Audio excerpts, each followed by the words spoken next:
Buried horror. Mark never thought much about the stories when he bought the house. It was brand new, sleek, and modern. A dream home, the realtor had called it.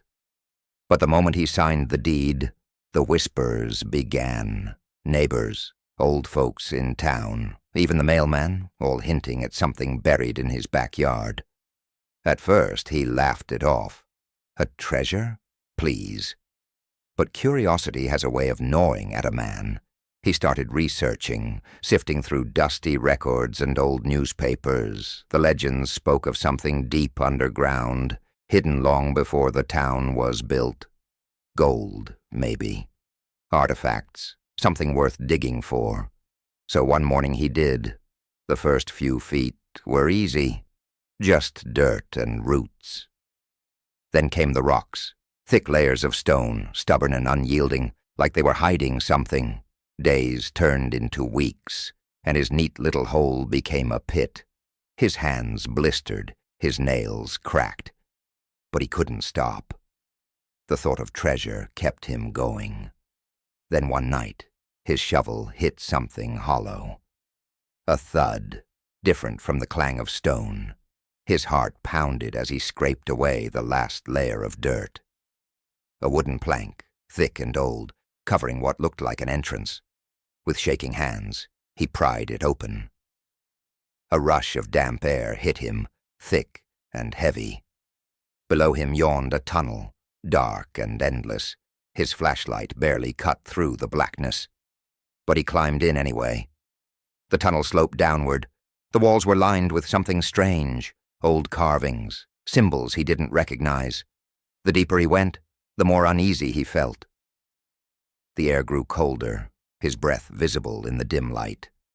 The silence pressed against his ears, thick and suffocating. Then he heard it. A low, rumbling sound, followed by scratching. Mark froze.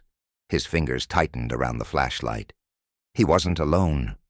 He should have turned back. Every instinct screamed at him to climb out, cover the hole, and forget he ever started digging. But he didn't. Instead, he pressed on, deeper into the earth, where the air was thick with decay. The tunnel opened into a cavern. Stalactites dripped from the ceiling, and a foul stench filled the air. The ground was torn up, littered with bones, animal bones, but some looked eerily human.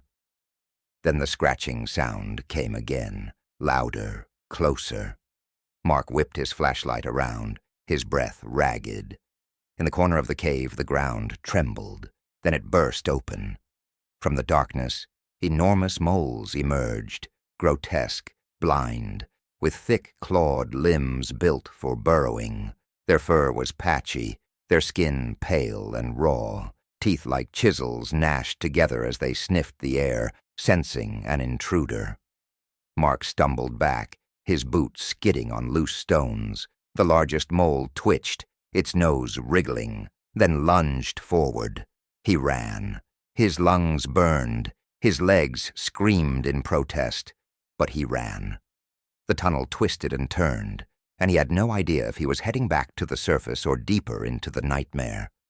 The creatures chased him, their powerful claws ripping through the dirt, tunneling with terrifying speed.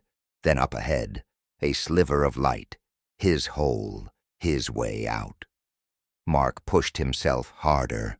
The moles screeched behind him, their gaping mouths snapping shut just inches away.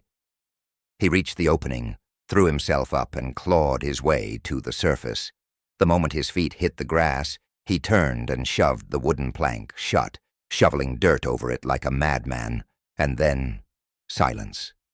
He collapsed, gasping for air, staring at the sky. Morning light crept over the trees. He had survived. But as he lay there, shaking, he felt something shift beneath him.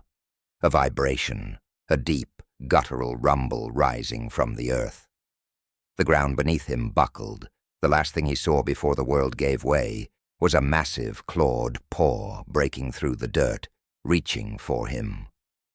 To be continued.